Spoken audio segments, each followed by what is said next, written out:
sehari setelahnya muncul cacing pitanya itu, yaitu kemarin, dan kemarin langsung saya beli lagi.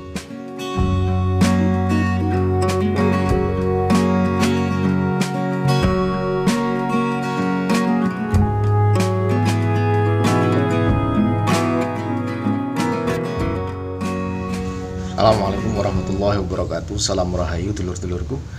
Alhamdulillahirrahmanirrahim, kita berjumpa lagi teman-teman. Dan kali ini saya akan share pengamatan terhadap si waras ya, yang kemarin kita temukan keluar cacing pita ya. Ini dia perkutut si waras ya, yang kemarin saya share. Si perkutut ini mengeluarkan cacing pita setelah pemberian kelor ya. Sehari sebelumnya saya beri biji kelor, dan ini terpantau lagi teman-teman, itu kan ada kayak cairan ya di ada kayak semacam cairan itu. Jadi kalau saya amati ini belum berhasil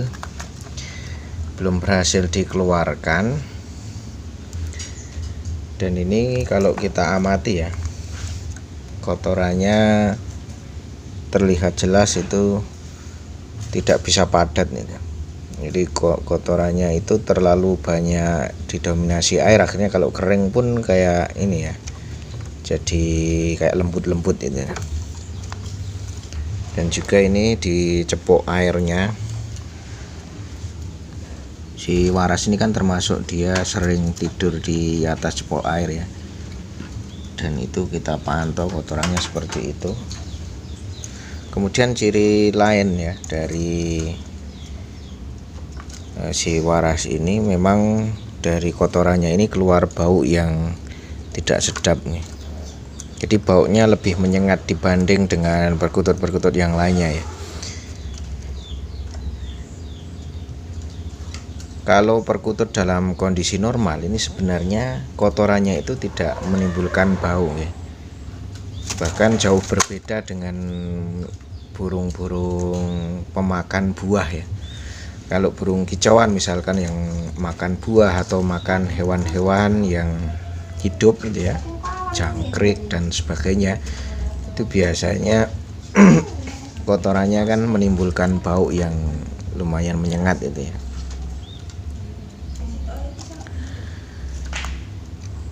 Kemudian kalau kita amati teman-teman, si waras sendiri sebenarnya kalau secara fisik kelihatan sekilas itu memang tidak menunjukkan seperti murung misalkan ya. Tidak kelihatan murung atau tidak kelihatan sakit ya sebenarnya. Cuman kalau melihat fakta, kemarin sempat muncul adanya cacing di dalam tubuhnya, ini tentunya ya tidak boleh kita diamkan ya teman-teman. Dan ini nanti kita akan kasih biji kelor ya, 1 biji kelor ini sudah saya sediakan. Dan kebetulan juga di kolom komentar kemarin ketika saya upload mengenai kondisi ketika si waras hampir mengeluarkan cacing pita itu, ada komenan dari Mas Fuad Ariful ya. Ternyata Mas Fuad Ariful ini juga punya pengalaman yang sama.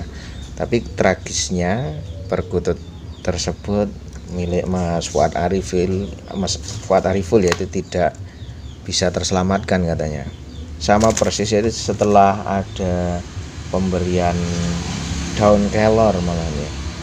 Setelah diberi daun kelor, kemudian keluar cacing pitanya itu ya, tapi tidak tertolong ya. Jadi kaca dari yang disampaikan Mas Fuad Ariful ya, ini tidak bisa dianggap sepele ya. Apalagi kalau memang kelangganan itu yang sedang ada cacing pitanya itu adalah termasuk yang kita gemari ya, termasuk burung yang menjadi favorit kita ini. Tentunya tidak boleh dibiarkan. Nah, ini ada ndiye kalau di sini teman-teman, belalang. Sembari kita jamui dengan biji kelor yang sudah kita sediakan ya. Di kolom komentar juga ada masukan dari Cak Anto untuk diberi jambe ya, jambe atau pinang. Cuma kayaknya sih agak sulit nih nyari di kalau tipikal perkututnya sih lumayan ini ya teman-teman, agresif gitu deh. Yang ditangkap itu berontak si waras ini.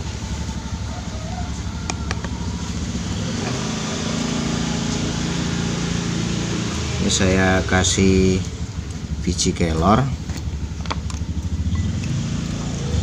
Jadi ini pemberian hari ketiga ya. Karena sebelumnya sudah saya berikan dan sehari setelahnya muncul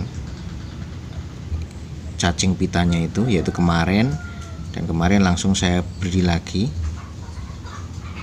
1 biji ya, tidak banyak-banyak.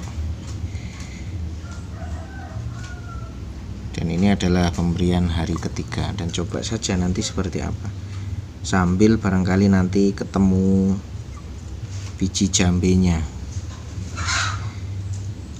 Tapi insya Allah saya optimis teman-teman dengan biji kelor ini, karena memang beberapa kali perkutut saya ini dulu sempat ada pian lumpuh, itu saya kasih biji kelor, alhamdulillah bisa terselamatkan ya teman-teman.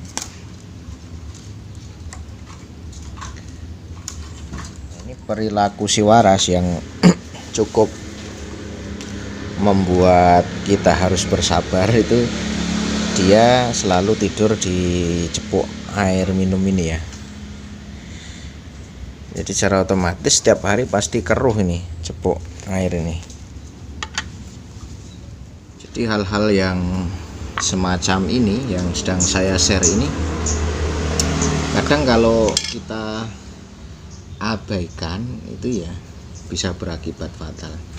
Dan ini juga menjadi catatan teman-teman, kalau teman-teman pernah beli perkutut ombyokan ya, saya sering kali dapat curhatan ya di kolom komentar itu. Jadi kalau teman-teman beli perkutut dari ngombyok itu potensi kematiannya itu, ada beberapa teman-teman yang curhat seringkali perkututnya mati ya setelah beli dari ombyokan. Di antara penyebab itu seperti kasusnya waras ini teman-teman, jadi mengidap adanya cacing di dalam pencernaannya ya, karena di ombyokan biasanya si penjualnya kan tidak bisa detail, tidak teliti satu per satu ya, karena saking banyaknya perkutut yang ada di ombyokan itu. Dan yang keduanya, tidak semua toko yang ngombyok burung itu kan bisa selalu membersihkan kandangnya gitu. Jadi faktor-faktor tersebut yang memicu si burung akhirnya mengidap cacingan gitu ya. Karena cacing itu sendiri kan bisa dibawa oleh kayak semacam lalat ya, yang bertelur di bekas kotorannya yang tidak segera dibersihkan gitu. Akhirnya hal-hal yang semacam itu membuat perkutut yang dibeli itu mengidap cacingan. Nah, kemudian ketika pas kita beli, kebetulan dipicu dengan barangkali stres selama kita bawa, stres perjalanan ya, atau juga mungkin stres karena harus adaptasi di lingkungan baru ya, misalkan seperti itu. Akhirnya ya potensi perkutut tersebut untuk bertahan hidup itu sangat minim. Dan dari situlah kemungkinan kalau prediksi saya terjadinya kematian dari hasil ngombyok itu seperti yang saya sampaikan itu, teman-teman. Kalau kita amati si waras ini sama sekali ya, tadi seperti yang saya sampaikan di awal, sama sekali tidak menunjukkan perilaku sakit gitu ya. Jadi gejala fisiknya ya hanya di ini, di kotorannya yang tidak bisa padat. Mengenai apakah berpengaruh ke manggungnya atau tidak, saya juga masih belum bisa mengambil kesimpulan, karena si waras ini sama dengan perkutut yang lainnya, yaitu masih saya terapi dengan extra food yang bisa memicu birahinya itu ya teman-teman. Nah, kemarin saya sempat menyinggung tentang birahinya perkututnya. Jadi kemarin saya sempat menyinggung tentang faktor-faktor yang bisa memicu manggungnya perkutut. Itu kalau saya amati itu ada 2 faktor teman-teman. Yang pertama karena dirahi, yang kedua karena ingin menunjukkan superiornya si perkutut tersebut. Artinya bahwa dia merasa saya yang paling berkuasa di tempat ini, misalkan kayak gitu. Jadi ada 2 faktor itu. Tetapi yang dominan adalah yang faktor birahi. Maka pentingnya diberi jamu dan juga extra food itu adalah jamu-jamuan atau extra food yang dimungkinkan bisa memicu birahinya. Sehingga faktornya sebenarnya sederhana teman-teman. Kalau saya amati, faktor perkutut ini bisa manggung dengan seperti yang kita harapkan. Itu adalah pertama, dia dibikin bisa adaptasi dengan manusia, tidak panik, tidak stres, itu ya, dengan cara metode penjinakan. Dan yang kedua adalah dioptimalkan dari sisi pemberian extra food yang bisa memicu kegacorannya. Dan yang ketiga, untuk jamu itu sendiri adalah untuk menjaga sistem imunitasnya, menjaga kesehatan si burung tersebut. Dia langsung mau makan teman-teman. Ini si waras termasuk yang saya latih untuk makan ketan hitam ya. Itu saya kasih berimbang seperti tips yang saya sampaikan di video sebelumnya itu. Kalau burung kita ingin kita kasih bijian tertentu, misalkan kasih contoh yaitu ketan hitam, terus dia belum mau, maka caranya ya seperti yang saya sampaikan kemarin. Kita beli perbandingan yang sama, millet 1 sendok, ketan hitam 1 sendok, misalkan ada beras merah juga beras merah 1 sendok. Kita kasih perbandingan yang sama dan kita campur terus seperti itu.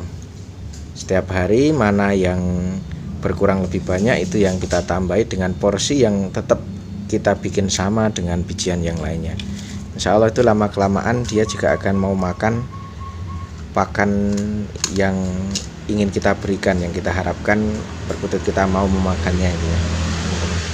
Oke teman-teman, itu dulu ya yang bisa saya sampaikan mengenai si waras ya, yang dalam hal ini sedang kita upayakan. Mudah-mudahan nanti bisa berhasil cacingnya keluar dari perutnya tersebut, dan nanti insya Allah akan selalu saya update perkembangan si waras ini dan juga kelangan-kelangan saya yang lainnya. Insya Allah kita bertemu di video saya selanjutnya teman-teman. Saya akhiri, assalamualaikum warahmatullahi wabarakatuh.